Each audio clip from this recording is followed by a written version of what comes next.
નમસ્કાર મિત્રો, મારી આ યુટ્યુબ ચેનલમાં આપનું હાર્દિક સ્વાગત છે. આજે આપણે જાણવાના છીએ કે તમે રેશનિંગમાંથી કેટલો અનાજનો જથ્થો મળ્યો છે અને તેને તમે કેટલા રૂપિયા ચૂકવવાના હોય છે, અથવા તો તમે એમને વધારે રૂપિયા તો ચૂકવી નથી દીધા ને, એ જો તમારે ચેક કરવું હોય તો તમારે માય રેશન એપ ઓપન કરવાની છે. હોમ પેજ પર આવી જવાનું છે. હોમ પેજ પર બિલ રસીદ એવું લખેલું છે, તેના પર ક્લિક કરવાનું છે. જેવું તમે ક્લિક કરશો એટલે રેશન કાર્ડની વિગત લખી છે, ત્યાં તમારો રેશન કાર્ડ નંબર લખ્યો હશે અને નીચે બે ઓપ્શન છે, એક વર્ષનું અને બાજુમાં મહિનાનું.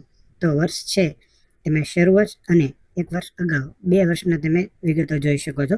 તમારે વર્ષના ખાનામાં વર્ષ પસંદ કરવાનું છે અને એની બાજુમાં મહિનો લખેલો છે. તો જે મહિનાની તમારે વિગતો ચેક કરવી હોય તે મહિનો પસંદ કરવાનો છે. મહિનો પસંદ કર્યા પછી નીચે તમારે કોડ લખેલો છે, એ કોડ દાખલ કરો ના ખાનામાં કોડ લખવાનો છે. કોડ લખી વિગત બતાવો પર ક્લિક કરવાનું છે. જેવું તમે ક્લિક કરશો એટલે કે આવી નવી વિન્ડો ખુલી જશે, જેમાં 2 પ્રકારની રસીદો બતાવે છે. 1 નંબરની જે રસીદ છે તેના પર તમે ક્લિક કરશો એટલે તમારા મોબાઈલમાં એક વિન્ડોમાં ખુલી જાય, જેમાં તમારા રેશન કાર્ડની વિગતો આપેલી છે અને નીચે કોણે અનાજ લીધું છે તેનું નામ લખેલું છે અને તેની નીચે વસ્તુઓની વિગતો આપેલી છે, એટલે કે તમને ખાંડ, ચોખા, તુવેર દાળ, ઘઉં જે કઈ વિગતો છે એ નીચે આપેલી છે અને એની સામે મળવાપાત્ર જથ્થો, એટલે કે તમને નિયમો અનુસાર કેટલો જથ્થો મળવાપાત્ર છે તેની વિગતો લખેલી છે, એટલે કિલોગ્રામમાં આપેલી છે. તેની બાજુમાં તમે કેટલો જથ્થો લીધો છે એની વિગતો લખી છે.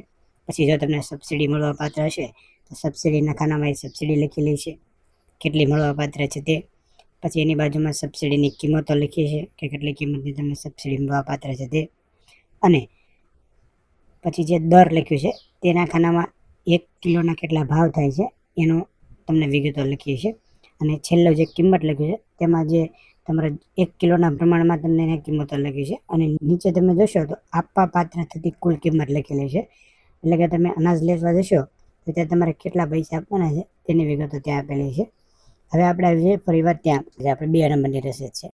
2 નંબરની જે રસીદ છે એ છે પ્રધાનમંત્રી ગરીબ કલ્યાણ અન્ન યોજના છે એની માટેની છે, એટલે કે મફતમાં જે આપણે અનાજ મળે છે એની આપેલી છે.